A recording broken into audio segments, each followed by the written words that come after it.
Bonsoir mes frères, bonsoir mes sœurs. Voilà le message que Jésus m'a donné ce soir. Pour vous, il a dit que ses enfants, ceux qui sont ses enfants, obéissent à sa voix. Non seulement ils reconnaissent sa voix, mais ils obéissent, ils sont obéissants. Qu'est-ce que ça veut dire obéissant? Obéissant ne veut pas dire qu'ils sont parfaits. Et ça ne veut pas dire qu'ils ne sont pas tentés de faire le mal. Celui qui est obéissant, c'est celui qui veut faire la volonté de Dieu. Ça commence d'abord par la volonté, le désir. C'est celui qui a le désir de faire la volonté de Dieu. Et c'est celui aussi qui exécute son désir en étant obéissant. C'est-à-dire qu'il fait ce qu'il sait que Jésus aime. Il le fait, il le respecte. Et ce qu'il sait que Jésus n'aime pas, il évite de le faire. Maintenant, les chrétiens d'aujourd'hui croient que une fois que tu es parti à l'autel dans une église et que tu as accepté Jésus, c'est fini quoi.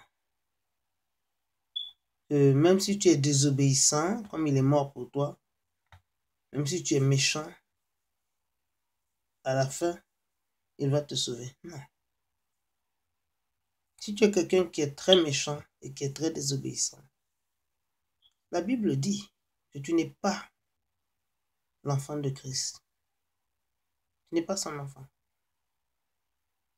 Parce que si tu aimes Jésus, tu vas aussi aimer ses commandements et respecter ses lois et être obéissant.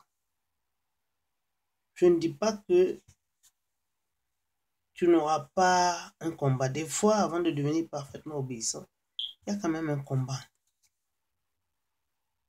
Disons par exemple que tu es quelqu'un qui est attaché par la pornographie et que tu décides, oh my God, c'est un péché et d'être addicté à la pornographie, il faut que j'arrête. Donc quand tu décides d'arrêter de regarder la pornographie, ça ne veut pas dire que tout d'un coup tu vas arrêter. C'est un processus. Tu vas arrêter et puis des fois, tu vas te débattre avec ça. Disons que tu meurs dans cet état où tu te débats, quoi. Tu luttes pour arrêter la pornographie. Des fois, tu tombes, mais ton intention, quand tu tombes, tu demandes pardon, tu continues à lutter. Est-ce que tu vas partir en enfer? Non. Tu sais pourquoi? Parce que Jésus a vu que tu te débattais au moins avec ça. Que ton intention, c'était d'arrêter. Et tu sais, avec le Christ, tout est par intention. Si tu as l'intention de tuer quelqu'un, que tu n'as jamais eu l'occasion de le tuer, chaque fois que tu veux le tuer, il y a quelque chose qui bloque. Aux yeux de Jésus, tu es déjà un assassin. Tu as déjà tué cette personne. Quand tu vas mourir, si tu ne t'es pas répandu de cette intention de le tuer, même si tu ne l'as pas tué, qu'il est tombé lui-même et qu'il est mort, ce n'est pas toi qui l'as tué. Le fait que tu aies des intentions, tu es aussi quelqu'un qui l'a tué. Chez Jésus, les intentions valent l'action. Nos intentions, là, elles sont très, très importantes chez Dieu. L'homme regarde l'extérieur, quelqu'un qui sourit, bon. Oh, il est gentil, il sourit beaucoup. Tu ne sais pas ce qui est caché derrière le sourire de la personne. Ou bien quelqu'un qui dit des bonnes choses. Ça peut être un flatteur, un hypocrite. Qu'est-ce que c'est qu'un hypocrite? C'est quelqu'un qui ne pense pas ce qu'il dit et qui ne dit pas ce qu'il pense. Donc, quelqu'un qui est hypocrite, il va te dire des bonnes choses, mais ce n'est pas quelqu'un de sincère. Avec Jésus, tu ne peux pas être un hypocrite. Parce que Jésus, il connaît les intentions de ton cœur, les intentions de ton âme. Il sait ce qui est derrière ta pensée. Et nous serons jugés d'abord par nos intentions. C'est celui qui regarde la femme de son frère et qui dans son cœur veut coucher avec elle. Il a déjà fait. Il se dit, waouh, je veux coucher avec elle. Celui qui regarde toutes les femmes avec appétit et qui a l'intention de coucher avec ces femmes dans son cœur, mais qui n'a pas eu l'occasion ou l'opportunité. Aux yeux de Dieu, celui-là, c'est un fornicateur. Il a déjà fait ce péché. Il a déjà commis l'adultère. Tout est par intention d'abord. Jésus va juger les intentions.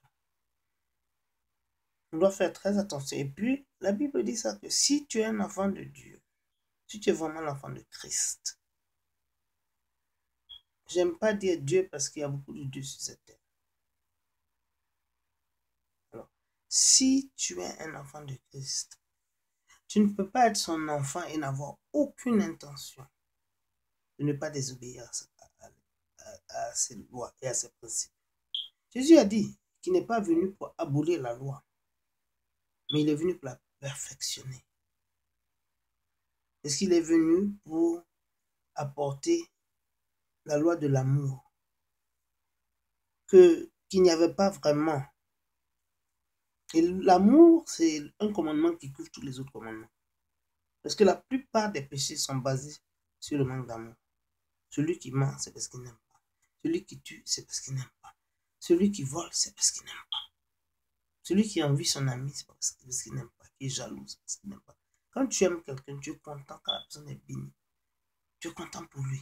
Parce que tu l'aimes. Tu lui souhaites du bien. Quand tu vois ton enfant qui réussit, qui est béni, tu es content pour cet enfant parce que tu l'aimes. Tu vois, l'amour, c'est un des commandements.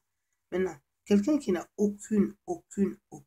absolument aucune intention de faire la volonté de Dieu, et que dans son cœur même, il ne veut pas les choses. Il n'aime pas les choses de Christ, il n'aime pas la loi de Dieu, il n'aime pas les principes de Dieu. Et ce n'est pas quelqu'un qui a l'intention d'obéir aux principes et de faire la volonté de Dieu. C'est quelqu'un que Jésus ne connaît pas et qui ne connaît pas vraiment Jésus. Parce que tu ne peux pas être l'enfant de quelqu'un et n'avoir rien à voir avec cette personne. Ça, c'est pas un bon enfant. Un vrai enfant, il a des manières un peu de son père, des manières de sa mère. C'est pour ça qu'il a dit à la fin, à beaucoup d'entre eux, beaucoup de gens qui disent qu'ils sont chrétiens, il leur dira, je ne vous connais pas. Il dira, écartez-vous de moi, je ne vous connais pas. C'est pour ça qu'il y a beaucoup de chrétiens que Jésus ne connaît pas. Il les regarde, il se demande ce qu'ils sont. Parce que dans tes manières, ton comportement, les pensées méchantes de ton cœur, qui n'ont rien à voir avec la loi divine, Jésus ne te connaît pas, tu n'es pas son enfant, tu es un étranger. Tu peux dire Alléluia jusqu'à ce que tu saignes, tu peux danser jusqu'à ce que tu saignes, mais quand tu n'es pas son enfant, Jésus il sait, parce que tu es d'abord quelqu'un qui n'a aucune intention de faire sa volonté. Alors mes bien-aimés, nous allons clôturer ce message. Je veux prier pour tous ceux qui regardent et ceux qui n'ont pas accepté Jésus comme leur sauveur personnel, qu'il veut donner l'occasion d'accepter Jésus, car Jésus est la voie, le chemin, et nul ne peut parvenir au Père